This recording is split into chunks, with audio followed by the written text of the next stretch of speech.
வணக்கம் உறவுகளே. நேரம் பின்னிரவு 1:30 ஆகிறது. நாம் இப்போ எங்கே இருக்கோம்னா கர்நாடகாவிலேருந்து ஆந்திர பிரதேஷோட என்ட்ரன்ஸில் வந்து நிற்கிறோம்.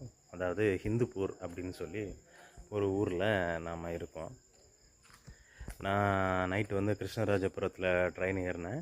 இப்போது மணி 1:31. இப்போது ஹிந்துப்பூர் வந்திருக்கோம். கொங்கு சூப்பர் ஃபாஸ்ட் அப்படின்னு கோயம்புத்தூர்லேருந்து வர ட்ரெயின் வந்து ஹஸ்ரத் நிசாமுதீன் போகுது. அதாவது நியூ டெல்லி போகிற ட்ரெயினில் நான் வந்து இறங்கினேன் ஹிந்துப்பூர் அப்படிங்கிற. அவங்களுக்கு அந்த ஹிந்துப்பூர் போர்டு தெரியுதான்னு தெரியல. நான் மேக்ஸிமம் ஜூம் பண்ணி காட்டுறேன். அதில் மேலே வந்து தெலுங்குல, கீழே ஹிந்தியில், அப்புறம் இங்கிலீஷில் எழுதியிருக்காங்க. அதாவது மேலே தெலுங்குலையும் ஹிந்திலையும் ஆங்கிலத்துலேயும் பேர் பலகை பொறிக்கப்பட்டிருக்கு ஹிந்துப்பூர் அப்படின்னு சொல்லி. ரொம்ப அமைதியாக இருக்குங்க. நான் கூட ஏதோ கலகலான்னு ஜேஜேன்னு இருக்குன்னு நினச்சேன். ரொம்ப அமைதியாக இருக்குது.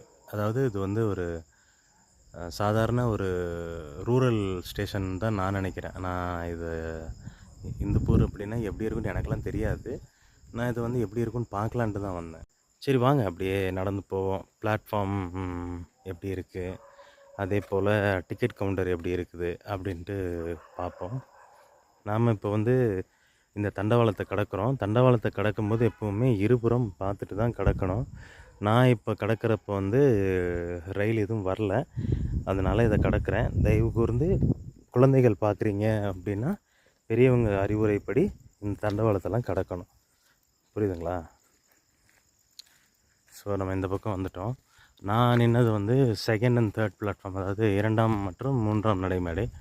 இப்போது முதல் நடைமேடைக்கு நம்ம நடந்து போயிட்டுருக்கோம். இந்த பக்கம் இருக்கிற போர்டு தெரியல. இந்த பக்கம் இருக்கிற போர்டு வந்து கொஞ்சம் தெளிவாக தெரியும்னு நினைக்கிறேன். ஹிந்துப்பூர் தெலுங்குல ஹிந்துப்பூர்னு தான் எழுதியிருக்கணும் அப்படின்னு நான் நம்புகிறேன். அந்த மொழியும் கற்றுக்கணும். எல்லா மொழியும் நம்ம கற்றுக்கணும் இல்லைங்களா? அப்படியே எனக்கு பின்னால் இருக்கிறது அதே போர்டு தான். நம்ம இப்போ ஃப்ரண்ட் கேமராவில் இருக்கோம். வாங்க அப்படியே நடந்து போவோம். ஆந்திரா உள்ளே வந்திருக்கோன்னு சொல்கிறாங்க.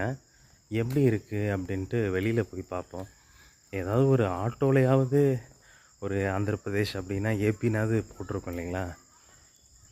என்னால் அதை நம்ப முடியல. ஹிந்துப்பூர் ஆந்திரா அப்படின்னு சொல்கிறது உண்மையான இல்லைன்னு நான் சொல்ல வரல.